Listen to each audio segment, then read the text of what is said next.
नमस्कार, मी तेजल वाल्मिक पगारे मास news channel मध्ये आपलं स्वागत आहे। आज दिनांक 16 मार्च 2025 रोजी दत्त मंदिर सभागृह बीड बायपास छत्रपती संभाजीनगर येथे गुरव समाज महिला मेळावा आयोजित करण्यात आला होता।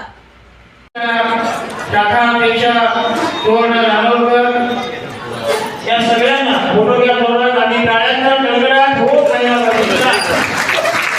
संत काशीवा महाराज की जय। आवाज गावी पत्करा पण नाही आले महाराज की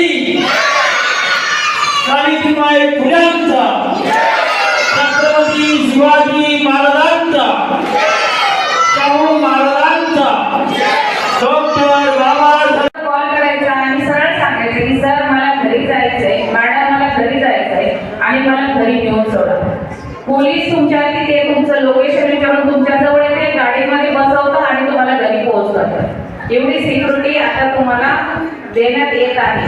त्याच्यामुळे न घाबरता रात्र होईल, आपण गावावर निघताना हमेशा म्हणत असतो की रात्र होईल, फार रात्र झाली की मला घरी जायला भीती वाटते असं होतं, पण आता बिलकुल घाबरायचं नाही।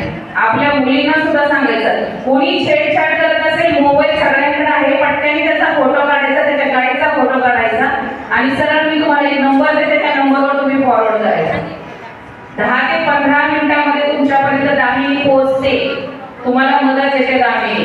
त्याच्यामुळे बिलकुल घाबरून जायचं नाही। आमचा दामिनीचा एक नंबर येतो, नोट डाऊन करून घ्या। यापूर्वी आम्ही सांगत होतो 112 वर कॉल करा, पण 112 वर एवढे कॉल असतात की तुमचा कॉल बिझी कॉल, तुमचा कॉल लागला जात नाही। म्हणून आमच्या सरांनी आम्हाला दामिनीला एक नवीन नंबर दिला, तो नंबर तुम्ही नोट करून घ्या। 9225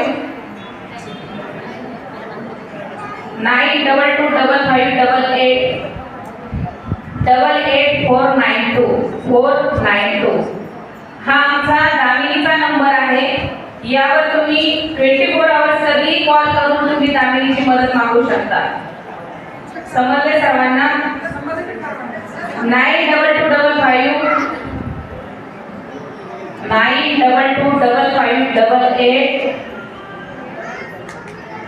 492 हा दामिनीचा नंबर आहे।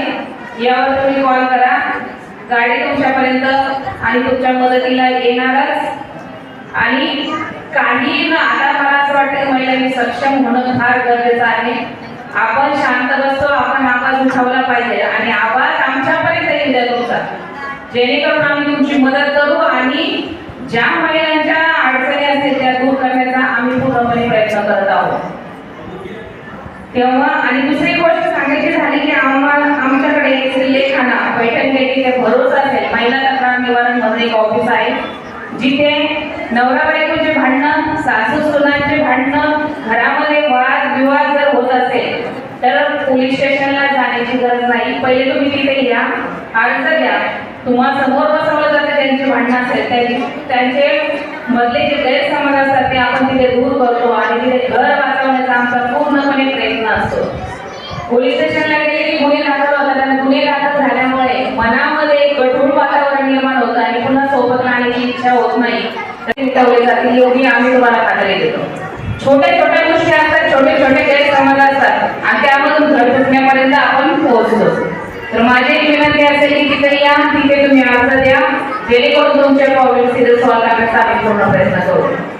दुसरी गोष्ट की ज्यावेळेस आपण राज्यभरात आपण फिरतो, आपल्या मुलं फिरतात, आपल्या मुली फिरतात, किंवा दिवसा ज्यावेळेस शाळेमध्ये जातात येतात, तर मला असं वाटतं की पॅरेंट्सने आपल्या मुलांवर लक्ष ठेवणं फार गरजेचं आहे। आम्ही दिवसभर ज्यावेळेस ऐकून शहरामध्ये आम्ही पेट्रोलिंग करतो त्यावेळेस आम्हाला बागेमध्ये, गार्डनमध्ये इकडे तिकडे मुलं, निर्जनस्थळी मुलं आणि मुली 13 आणि 14 वर्षाची मुलं आम्हाला भेटतात। तुम्ही विचार करा, 13-14 वर्षामध्ये आपल्याला काय कळत होतं? काहीच कळत नव्हतं, फक्त मोबाईल आणि टीव्ही एवढं त्यांना हुशार केलंय की त्यांना असं वाटतंय की आता तेच आमचं सगळं जीवन झालंय।